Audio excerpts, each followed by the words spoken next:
극락 체험기 정미편. 관정스님 영혼이 극락세계에서 살다가 이겁전에 중생구제한다고 아미타 부처님께 발언하여 여러 생을 살다가 이제 때가 되어 수행 체험을 공개하는 것이니 참으로 귀하고 감사한 일입니다.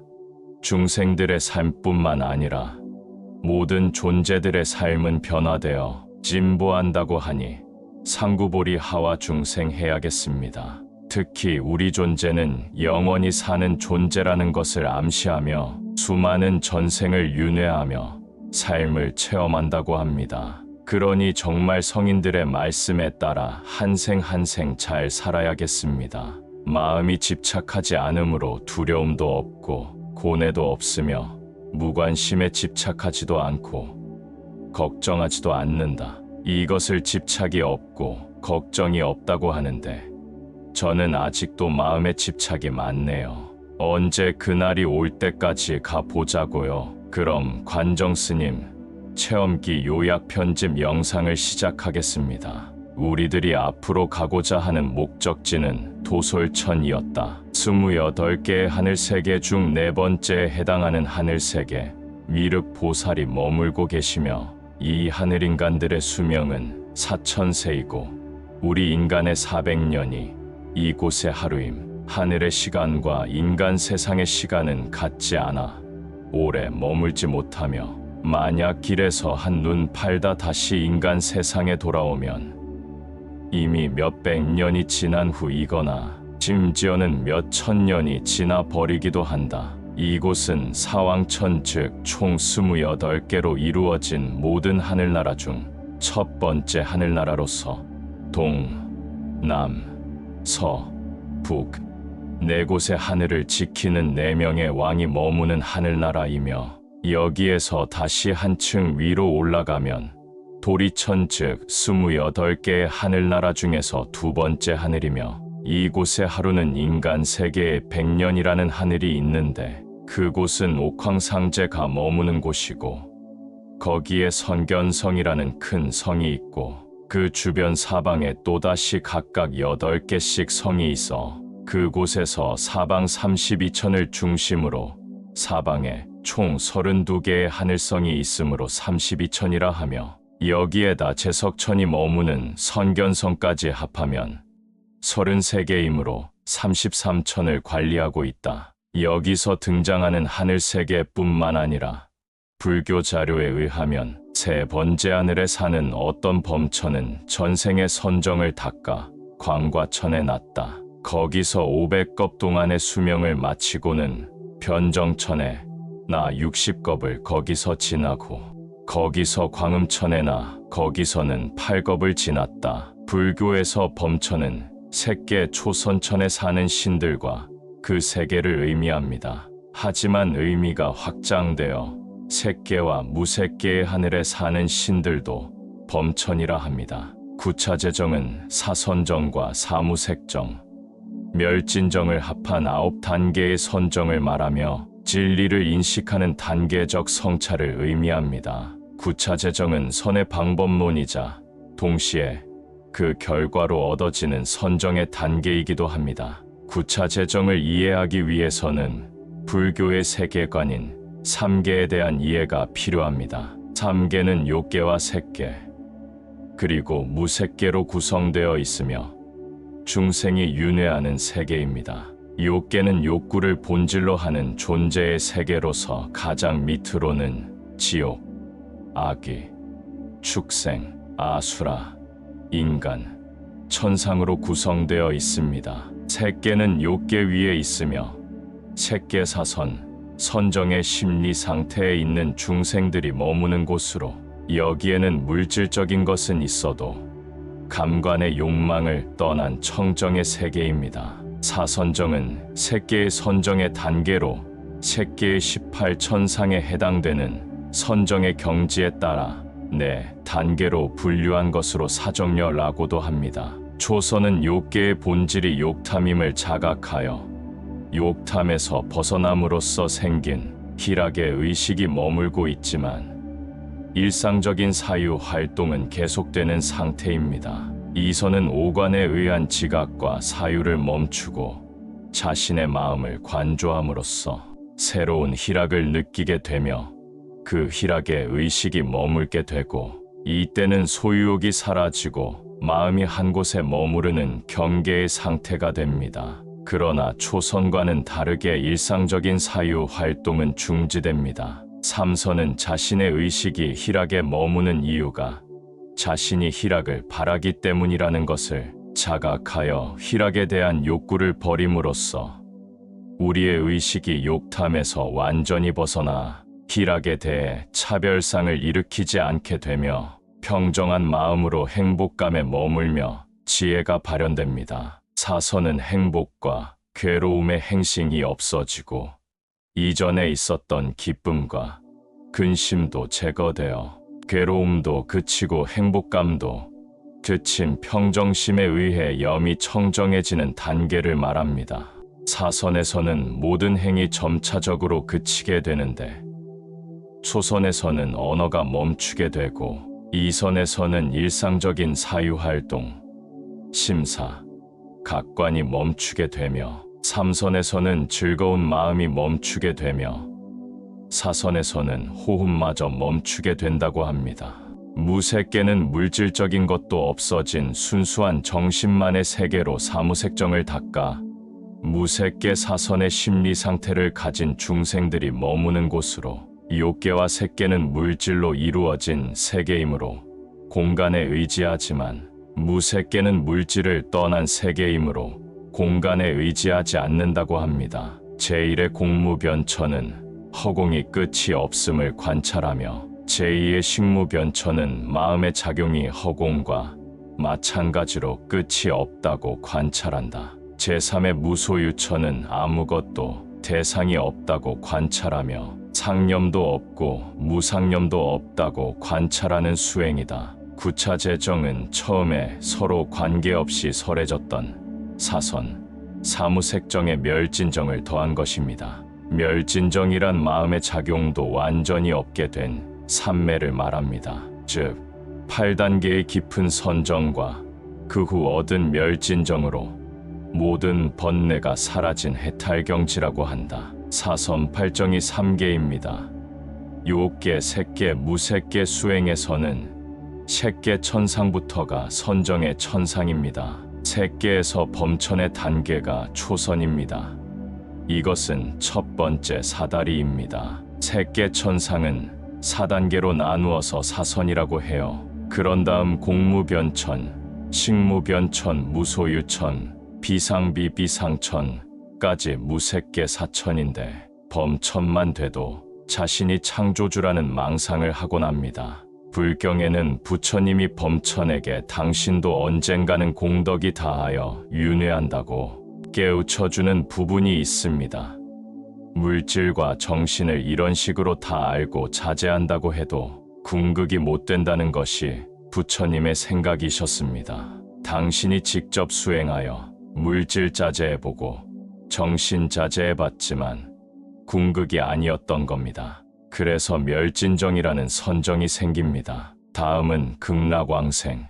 대에서 어떤 사람이 처음에는 불법을 알지 못했다 하더라도 조금도 나쁜 일을 범하지 않고 스스로 마음을 오롯하게 가져 인과를 밝게 알고 지극한 마음으로 참회하면서 악을 끊고 착한 일을 하며 염불을 한다면, 이러한 사람은 오히려 충분히 대업왕생할 수 있다.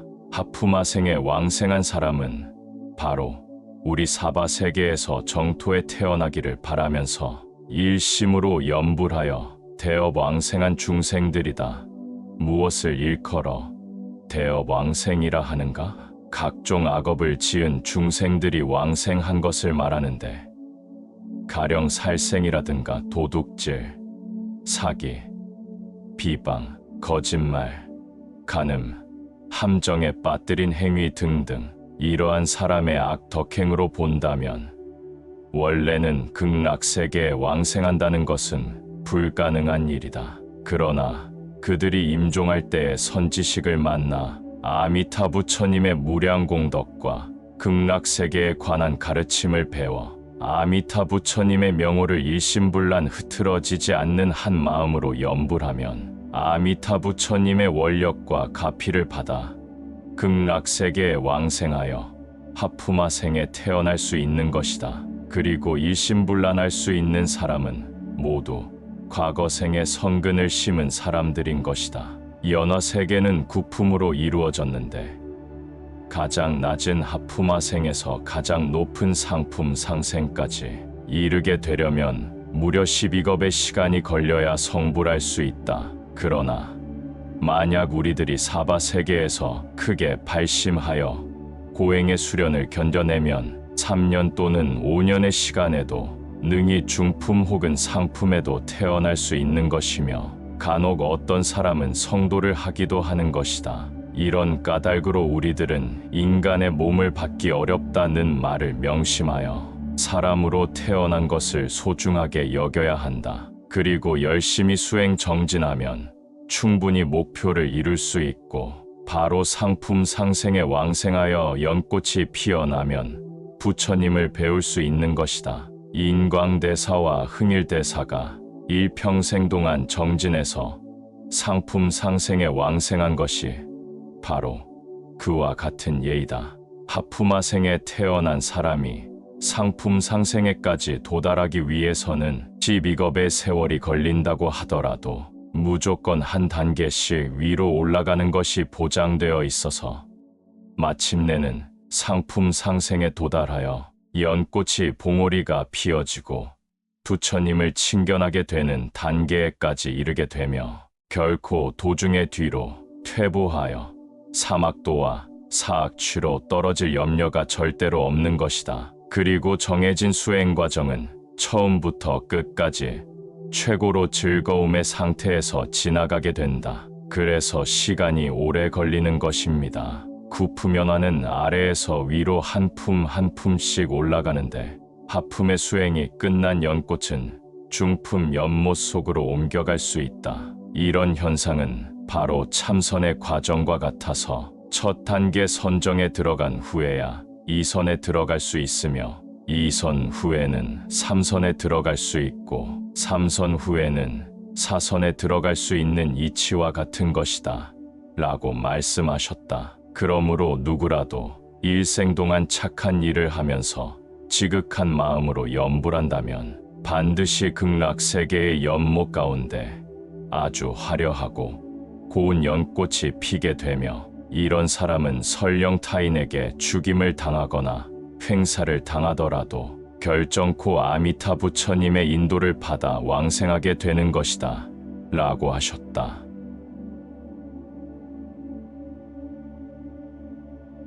하프면화지에 도달하였다. 눈을 들어 멀리 바라보니 그곳의 대지는 손바닥처럼 평평했고 모든 것이 황금으로 덮여 있었으며 은은한 빛을 내는 것이 매우 투명했다. 하프마생에 왕생한 사람들은 모두 인간 세상의 업을 갖고 왕생했다. 여기에 오게 되면 남녀노소 할 것 없이 연꽃에 화생한 뒤 일률적으로 13세에서 14세 같은 모양의 아이로 변한다. 인간 세계에서 노인이었던 사람도 여기서는 어린이로 변화되며 모두가 귀엽고 사랑스러운 모습이어서 외모가 무척 아름답다. 그리고 겉으로는 비록 남녀의 구분이 있는 것 같지만 실제로는 남녀의 구별이 없다. 그것은 불성이 평등하기 때문이다.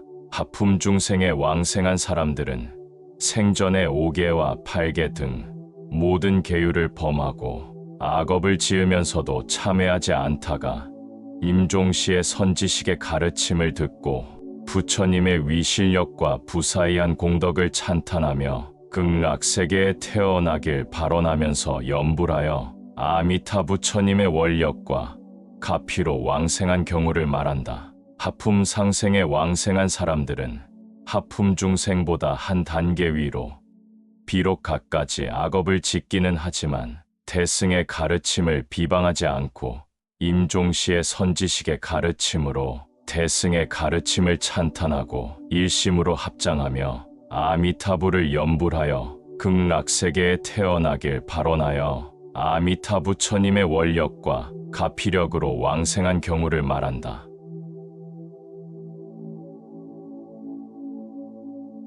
선지식의 공덕이 얼마나 대단한지 존경심이 절로 생기네요. 평소에 선지식 한 분 정도는 알아두어야겠습니다. 살아 생전에 5계와 8계 등을 지키고 사회생활하는 제가 수행자들은 보기 드문 실정이니 말입니다. 그래도 다행인 것은 극락세계에 대한 정보가 있다는 것입니다. 선지식을 만날 수 없더라도 극락세계에 대한 믿음을 가지고 평소에 아침 저녁으로 30분씩만이라도 나무 아미타불염불 하신다면 극락왕생하는데 도움이 될 것입니다.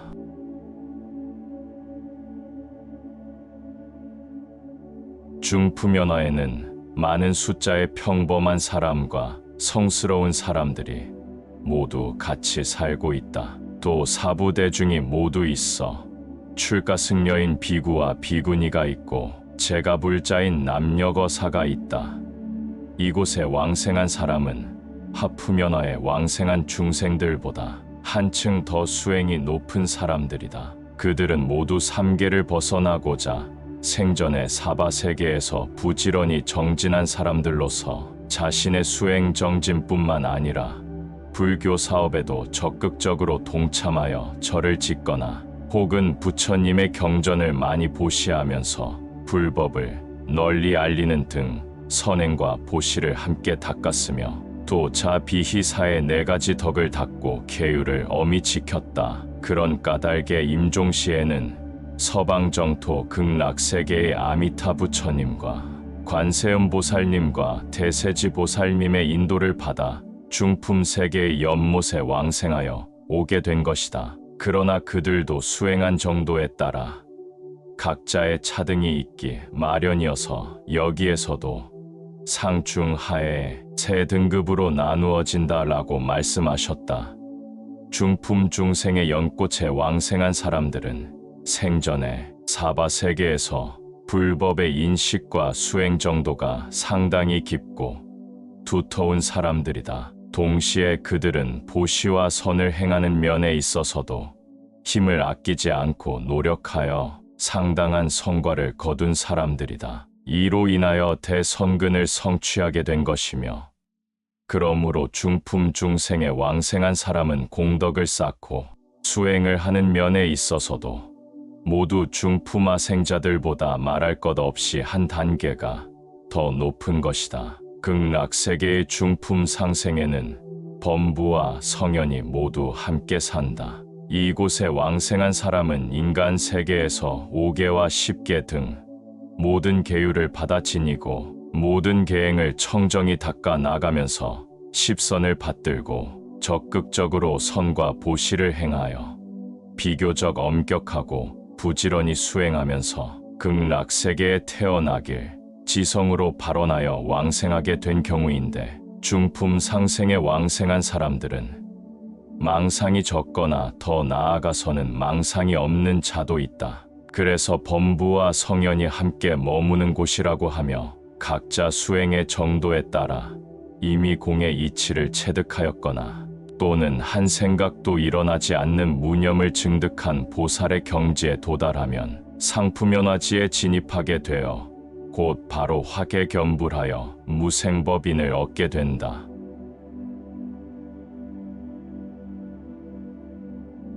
화계겸불에 대한 부연 설명입니다. 아미타 부처님께서는 생각 가운데 무량무변제불찰토에 연불왕생하는 중생을 모두 접인하심에 하나의 빠뜨림도 없으십니다.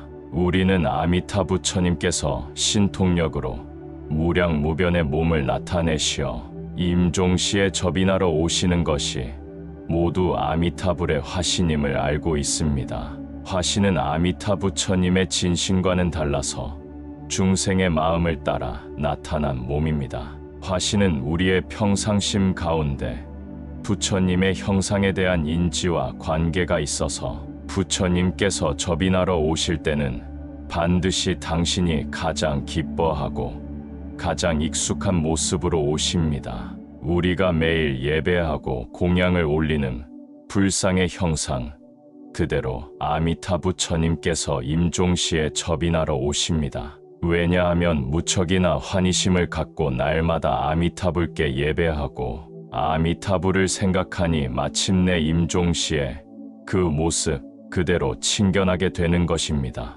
서방극락세계에 도달하여 친견하게 되는 아미타 부처님의 모습은 화신불과 다른 보신불입니다. 그것은 부처님의 진신으로서 자신이 나타나신 몸으로 임종시의 중생심에 맞게 접인하러 오실 때의 모습과 같지 않습니다. 아미타 부처님은 어떻게 현신하실까요? 응신, 화신, 보신으로 나투시지만 모두 마음을 일으키거나 생각의 움직임이 없다는 사실을 반드시 알아야 합니다. 부처님이 기심동념한다고 생각하면 그것은 대단한 착각입니다. 만약 기심동념함이 있다면 그는 범부이지 부처님이 아닙니다. 오직 마음을 일으키지 않고 생각을 움직이지 않아야만 비로소 중생의 마음과 아는 바에 응하여 일체의 몸응신, 화신, 보신을 능히 나타낼 수 있습니다. 번뇌가 생사를 불러오고 윤회에 떠돌게 한다. 번뇌를 없애려면 일심에 들어가야 한다. 일심이란 움직이지 않는 마음이다. 일심에 들면 열반에 들어 생사윤회를 면할 수 있다. 당초의 윤회의 시작도 일심에서 한 점 번뇌가 이뤄 시작되었다. 일심은 생사를 항상 지켜봐온 주체이다. 모든 부처가 일심에 들어 부처를 이루었다. 일어나는 마음을 없애거나 일어나지 않게 하려면 일심으로 들어가는 공부를 하면 된다. 일심은 하드 컴퓨터이다. 일어나는 마음은 소프트 컴퓨터이다. 일심은 본마음, 본원청정심이며 일어나는 마음은 없어지고 멸해지는 범부의 마음이다. 서방극락세계에 도달해서 연꽃이 피어 부처님을 친견하기 위해서는 연꽃에 화생해야 합니다. 이때 연꽃의 이는 아미타 부처님의 본원입니다. 연꽃의 연은 자기 정토행자의 발심입니다. 내가 연불하며 왕생극락을 구하면 극락의 칠부 연못에서 연꽃 한 송이가 생기고 아미타 부처님의 본원력에 힘입어 불국토에 화생하게 됩니다. 연꽃이 벌어질 때 당신은 연꽃의 태 안에 앉아 스스로 명백하게 연꽃이 위로 올라감을 알게 되고 올라간 연꽃은 합쳐져서 극락에 오게 됩니다. 아미타 부처님께서 이 연꽃을 데리고 극락세계에 도달하는 시간은 무척이나 빨라서 일찰나에 불과합니다. 극락에 도착 즉시 연꽃이 벌어지면 당신은 거기서 나오게 됩니다. 연꽃에서 나올 때 이 몸은 예전과 다른데 어떤 몸일까요? 아미타 부처님 몸과 같은 모습입니다. 다시 말하면 극락에 도달하는 찰나의 순간 연꽃 속에서는 엄청난 변화가 일어납니다. 우리는 누에를 칠 때 누에가 자기 몸에서 명주실을 뽑아내어 고치를 맺는 것을 봅니다. 누에가 나올 때는 고치를 물어뜯고 나오는데 이때 모양은 작은 나비와 같은 나방이지만 점차 변화해서 긴 날개로 날 수 있게 됩니다. 왕생하는 사람 역시 마찬가지입니다. 연꽃에 앉아 극락으로 갈 때는 자기 모습을 보지만 연꽃 안에서 부지불식간의 모습이 변모하게 됩니다. 극락에 도착해 연꽃이 벌어지면 자기 몸이 아미타 부처님과 모습이 같아진 것을 보게 됩니다. 몸에는 무량한 상이 있으며 형상에는 무량한 아름다움과 무량한 빛이 있으며 빛 가운데는 무량의 재불보살의 화신이 있는데 이러한 경계는 상상조차 할 수 없을 정도로 불가사의합니다. 이상 극락왕생 과정의 모큰 스님 설명입니다.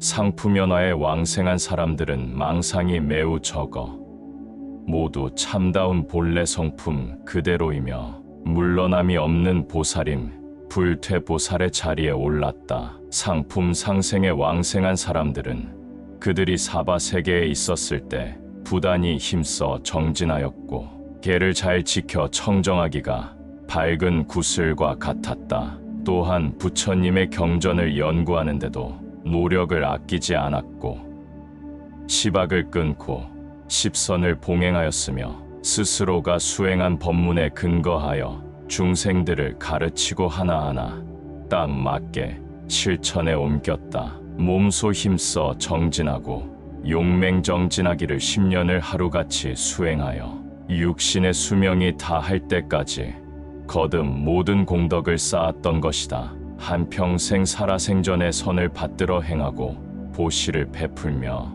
큰 공덕을 지었기에 임종하는 순간에 바로 상푸면화인 이곳에 왕생하게 되는 것이다 라고 말씀하셨다. 관세음 보살님께서서 지구에 사는 사람들 대부분은 망상과 업장에 가리워 모든 것을 제대로 볼 수 없다. 그렇지만 만약 일심으로 염불하여 망상이 없어져서 마음이 허공과 같아지면 지구에 사는 사람들도 극락세계를 볼 수 있을 것이다 라고 하셨다. 중생의 불성은 한결같이 평등한데 의식이 뒤바뀌어 환상을 진실로 여기고 인연과 보아 육도사생의 윤회가 끊이지 않아 그 고통은 이루 말할 수 없다.